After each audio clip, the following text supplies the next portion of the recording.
What's up, you freaking geniuses? So in this video, I'm going to teach you how to find exact values of trig functions using the sum and difference formulas. And we're going to do this using the unit circle over here. Okay, so there's a formula for sine, cosine, and tangent. So I'm going to do an example of each one, starting with this one right here, the sine of 105 degrees. Okay, as you can see, 105 degrees is not over here on the unit circle. So what we can do instead is break this down using two numbers that we do know that are on the unit circle. Okay, and those two numbers, we could either add them together or subtract them. Okay, so there's several ways we can do this, right? So 105. For instance, we could take 60 and 45, right? 60 plus 45 is equal to 105. We could also take 135 minus 30, right? That's also equal to 105. But for this example, let's just start nice and easy. Let's just add 60 and 45, right? Not get too crazy. So we're going to break this down into the sine of 60 plus 45. So then this is going to be equal to this whole thing right here. The sine of A times the cosine of B plus the cosine of A times the sine of B. Okay, so whenever, for sine, remember the sine stays the same. So if we add here, we're also going to add here. If we subtract here, that means we subtract here.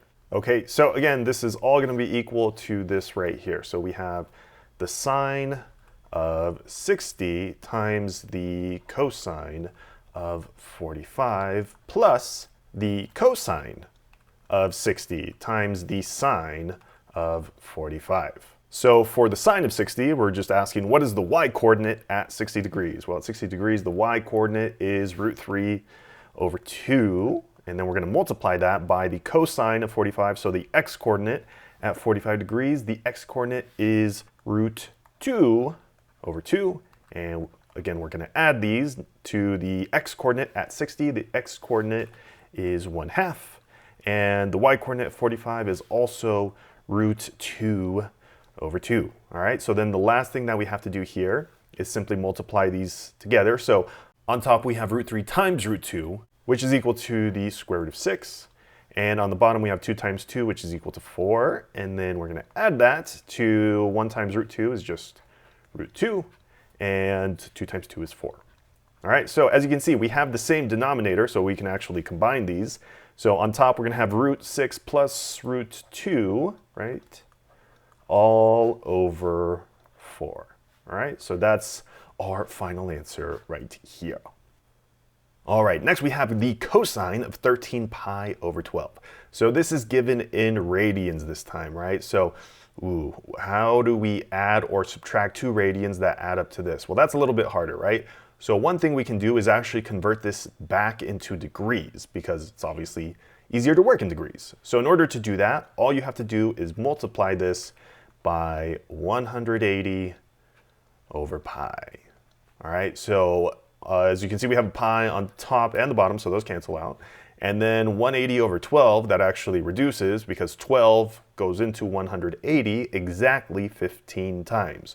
So this is going to reduce down to 15 over 1. All right, so now all we're left with on top is 13 times 15, which is equal to 195 degrees. All right, so 13 pi over 12 is the same thing as 195 degrees. So here we can really just say we're trying to find the cosine of 195 degrees. So what two numbers can we add or subtract to get to 195? Well, again, there's going to be a bunch of different ways that we can do that. So in this case, maybe the easiest way I can think of is 150 plus 45.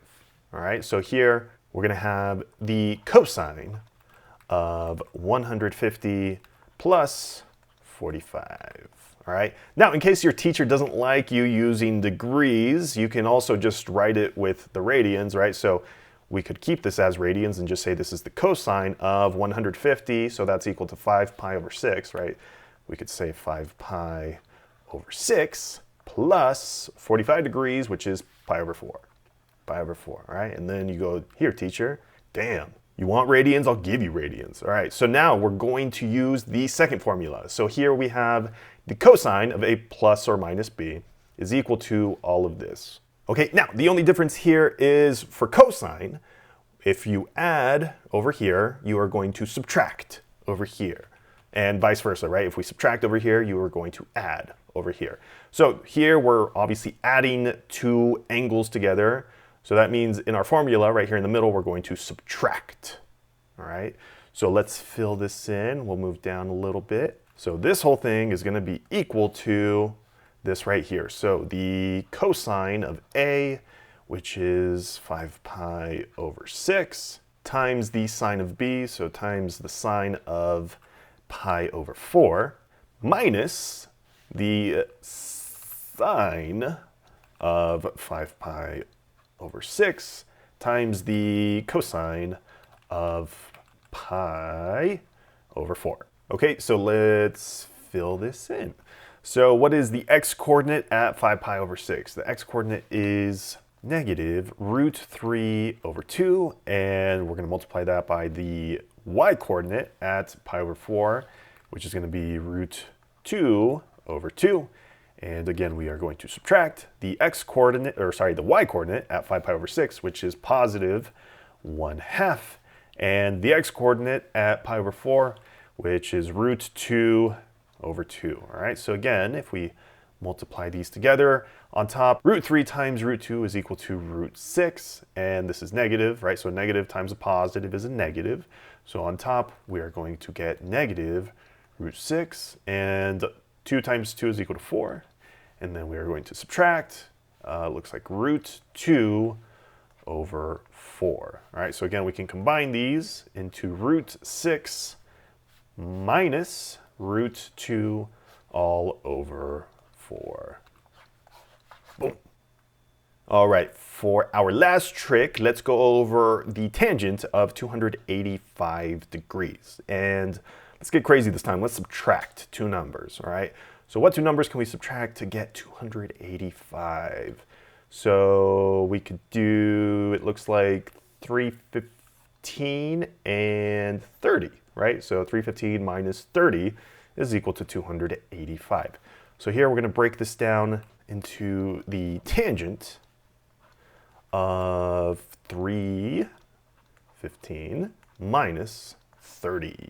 Okay, so this is going to be equal to this whole thing right here. So one thing I want to mention about the signs for this one, the sign, whatever sign we have in here is going to be the same on top, but it's going to be the opposite on the bottom. Okay, so on top we have the tangent of A, so we're going to have the tangent of 315. We're subtracting here, so we're going to subtract up top also, right? So minus the tangent of B, right? The tangent of 30, and that's going to be all over 1 plus in this case, right? So 1 plus tangent of A times the tangent of B, so tangent of 315 times the tangent of 30. Now, in order to evaluate tangent, let's just do it over here. Tangent is equal to y over x, the y-coordinate over the x-coordinate. All right, so for 315, what is the y-coordinate? For 315, the y-coordinate is negative root 2 over 2, right? Negative root 2 over 2. And we're going to divide that by the x-coordinate, which is positive root 2 over 2. So as you can see, we have the same number on top and the bottom, right? So any number divided by itself is simply equal to 1. But here we have a negative. So a negative divided by a positive is a negative. So the tangent of 315 is equal to negative 1. Now, what about the tangent of 30, right? So the tangent this time of 30. So that, again, it's going to be equal to the y over the x, right? So let's scroll up a little bit here. The y-coordinate is positive 1/2, and the x-coordinate is root 3 over 2, right? So we have positive 1/2 divided by root 3 over 2. So in order to divide fractions, you just multiply by the reciprocal, right? So the one on top stays the same. We're going to multiply that by this bottom one, and we're just going to flip it. So this is going to be 2 over root 3. So this is going to be equal to, let's see, we have 2's that cancel out. So then all we're left with is 1 over root 3. Now, we can't have, let me back up a second. We can't have a square root in the denominator. So in order to get rid of that, you need to multiply by that same square root on the bottom and on the top. So now multiplying straight across on top, we're left with the square root of 3. And on the bottom, square root of 3 times the square root of 3 is equal to just 3. All right, so the tangent of 315 again is -1. And then we are subtracting the tangent of 30, which is root 3 over 3. And that's going to be all over 1 plus the tangent of 315, which is -1, times the tangent of 30, which is root 3 over 3. All right, so then let's see, on top, we can't really simplify anything, so that's just going to be left as -1 over root 3 over 3 all over, let's see, 1, and then -1 times root 3 over 3 is negative, or minus, root 3 over 3. All right, the last thing that we have to do here is get rid of this radical, right, the square root in the denominator. So let me scoot down a little bit. So what do we need to do in order to get rid of it? Well, the first thing that we can do is actually get rid of this fraction, all right? So in order to get rid of this fraction, we need to get rid of the denominator, this 3. So how do we do that? Well, we have to multiply it by 3, right? But we also have this other term right here, right? We have 1 minus. So we need to multiply this whole thing by 3. And with fractions, we can't just change one side and leave the other one alone, right? So we have to multiply the whole numerator by 3 as well, all right? So we're going to multiply this whole side by 3 and multiply this whole side by 3 also. So now we just need to distribute this 3 into these parentheses. Actually, let's start with the top. So 3 times -1 is equal to -3. On top, we're going to get -3, and then 3 times negative root 3 over 3. Well, as you can see, we have 3 on top and the bottom, so those just cancel out, and we're left with minus root 3, right? So we get minus root 3, and that's going to go all over. Same thing down here, right? 3 times 1 is 3, and same thing over here, right? The 3 on top and bottom cancel out, so we're just left with this minus root 3, all right? Now, again, we still have this square root that we need to get rid of, so the last thing that we can do here is multiply by the conjugate. So that just means we're going to take whatever we have in the denominator, this 3 minus root 3, and we're going to multiply it right here. The only difference is we're going to change the sign. So since here this is minus, we're going to change it to a plus. So we're going to say 3 plus root 3. And again, whatever we do to one side, we have to do to the other, right? So we'll multiply the top by 3 plus root 3 also. All right. I know this is ugly, but this is finally going to cancel a lot of stuff out. So let's multiply the top first. So all we need to do is FOIL these, right? Multiply them together. So first, -3 times 3, that's equal to -9. So we get -9. -3 times root 3 is -3 root 3. And then on the inside, we have negative root 3 times 3, which is, again, -3 root 3. And then we have negative root 3 times positive root 3. Root 3 times root 3 is equal to just 3, right? And then we have a negative times a positive, which is a negative. So we have -3. And that's going to be all over. Same thing down here, right? So 3 times 3, that's equal to 9. 3 times positive root 3 is positive 3 root 3. And then on the inside, negative root 3 times 3 is -3 root 3. And then again, negative root 3 times positive root 3 is equal to -3. Oh my God. Okay, we're almost done. The last thing we have to do is just combine like terms, all right? So -9 minus 3 is equal to -12, right? So those go away. So we're left with -12. And then -3 root 3 minus 3 root 3 is equal to -6 root 3. And that's going to be all over 9 minus 3 is equal to positive 6. And then here, positive 3 root 3 minus 3 root 3, those just cancel out.